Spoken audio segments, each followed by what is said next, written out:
សួស្តីអ្នកទាំងអស់គ្នាសុខសប្បាយទេឥឡូវនេះថ្ងៃនេះដូចជាមកចង់បង្ហាញនៅក្រៅផ្ទះបន្តិចនឹងឯងនេះនៅក្រៅផ្ទះនៅក្រៅផ្ទះយើងមានដំណាំខ្លះដូចជានេះដើមម្ទេសនេះដើមម្ទេសហើយនេះដើមសក្រីអូសក្រីប្រហែលថ្ងៃនេះវាភ្លៀងណាយើងភ្លៀងមករៀងលាស់ល្អតែឥឡូវវាក្តៅពេកណាឡើងពេកទៅរបស់ខ្លះចង់ងាប់ខ្លះហើយនេះដើមលពៅខ្ញុំចេះដាក់ដាំលេងណាខ្ញុំចេះលពៅឃើញលពៅវាល្អពេកផយហើយល្អដល់ពេលហើយចឹងក៏យកមកដាក់ដាំលេងទៅសាច់ចាយកមកបដោះចោលទៅឥឡូវនេះដោះល្អមែនតើណាតែប្រហែលនេះសាភ្លៀងប្រហែលសាទៅដោះល្អតែឥឡូវនេះវាក្តៅហើយក្តៅចង់ឆេះឥឡូវអានេះសគូបារាំងណានឹងឯងនៅសគូបារាំងនេះលាស់ល្អសគូបារាំងណានេះសគូបារាំងឃើញលាស់ល្អដែរអានេះដាំនៅក្រោយផ្ទះដីក្រោយផ្ទះតែនេះដាំមកដល់ពេល summer ណាដល់ពេល winter តែ winter ដើមសគូនេះក៏នៅតែដោះដែរសគូបារាំងនៅដោះដែរណាទោះ winter ក៏ដោយតែលាស់ល្អណាសគូបារាំងនេះលាស់ល្អណាមើលសគូបារាំងលាស់ល្អណានេះក្រៅផ្ទះនេះដើមចេកនេះដើមចេកនេះក៏លាស់ល្អដែរចេក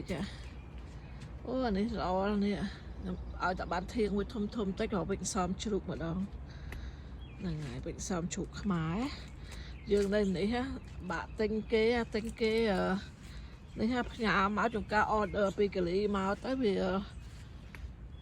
វាមិនថ្លៃទេនិយាយទៅ order ពីកាលីមកក៏វាថោកដែរវាអត់ថ្លៃទេតែថ្លៃ shipping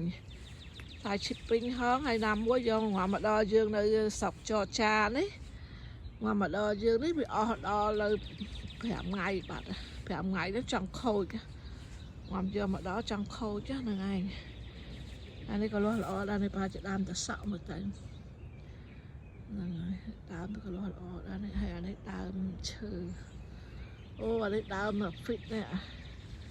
នេះក៏ដើមឈើដែរនេះអូមានផ្លែល្អនេះផ្លែឈើហ្នឹងនេះអស់ដល់ផ្លែឈើហ្នឹងនេះដល់នេះទៀតមកបានហូបអូផ្លែឈើមែនតើ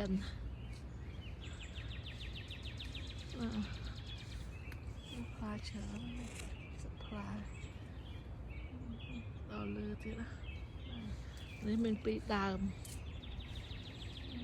ដល់អូគាត់តែក្តាប់វាមកដល់ផ្លែដល់ហើយងាប់ហើយអូយមូសធំ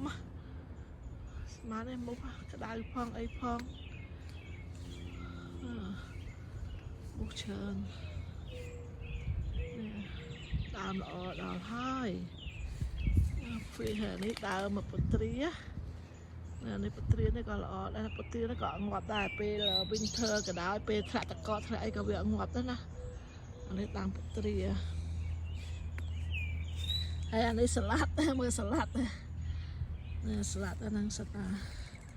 អូសាឡល្អដល់ហើយសាឡាត់អស់មើលដើមសាឡាត់ទៅគួរជឿថាដើមសាឡាត់អីធំអញ្ចឹងសោះមើលដើមសាឡាត់នេះអានេះប្រហែលជាតសក់មើលទៅតសក់ឬមួយក៏អីនេះតសក់ឬក៏រនួងឬមួយក៏ស្ដាយក៏ដឹងដែរបានជីហើយនិយាយពីជីនេះដោះមករាល់ឆ្នាំអត់ចេះងាប់នេះអូយមើលល្អជីនេះរាល់ល្អណាស់តែខ្ញុំអត់ចូលចិត្តញ៉ាំដែរព្រោះអីវាធំក្លិនអីគេទេតែខ្ញុំអត់ចូលចិត្តដែរចាំបើដើរបេះញ៉ាំដល់ចឹងវាផ្លែដោះមកល្អ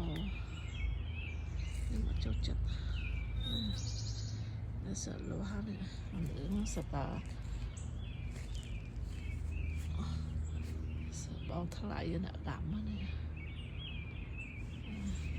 ឯងជីអីគេដែរនេះជីនេះក៏ល្អតែដូចដល់ឃើញម្ទេសចឹងម្ទេសទៅណាបាត់ហើយម្ទេសដល់ដាំម្ទេសឆ្នាំនេះអូមានម្ទេសហ្នឹងហើយល្អដល់ជី នេះក៏ដើមពត្រាដែរនេះដើមពត្រាដែរនេះហើយដើមពត្រានេះដាំអីដើមអីនេះក៏សក្រីដែរនេះក៏ដើមសក្រីនេះក៏ដើមឈើផ្លែមួយដែរនេះដើមទៅហ្វិកដែរនេះក៏ផ្លែច្រើនដែរនេះពណ៌ក្រហមមើលដើមពត្រាទៀតនេះពត្រាច្រើនណាស់ដាំដើមពត្រាហើយអានេះអូដើមក្រូចនេះដើមក្រូចខ្ញុំមិនដឹងថាដើមអីដែរនេះដើមក្រូចនេះអូនេះម្ទេសក៏ដាក់នៅចាស់វិញម្ទេសផ្លែទូចទេតាហើយនេះដើមនេះអូយបានគាត់ដាំនឹងឯងបានដើមនឹងយកមកធ្វើស្លមកជូរស្លអីជូរគ្រឿងជូរអីស្លក្រេស្លអីបានដើមនឹងឯងទិញនៅផ្សារថ្លៃណាស់មកផោនដល់តែ7រៀលដើមឈើទេសភាពស្អាតលើកនេះទេសភាពស្អាតនៅក្រោយផ្ទះអូខេបាយសុខសប្បាយទាំងអស់គ្នាសូមឲ្យធ្វើដំណើរទៅណាបានសេចក្តីសុខនឹងឯងហើយមានសំណាងល្អគ្រប់គ្នាអូខេមានលុយកាក់ចាយពេញដៃអូខេណាបាយ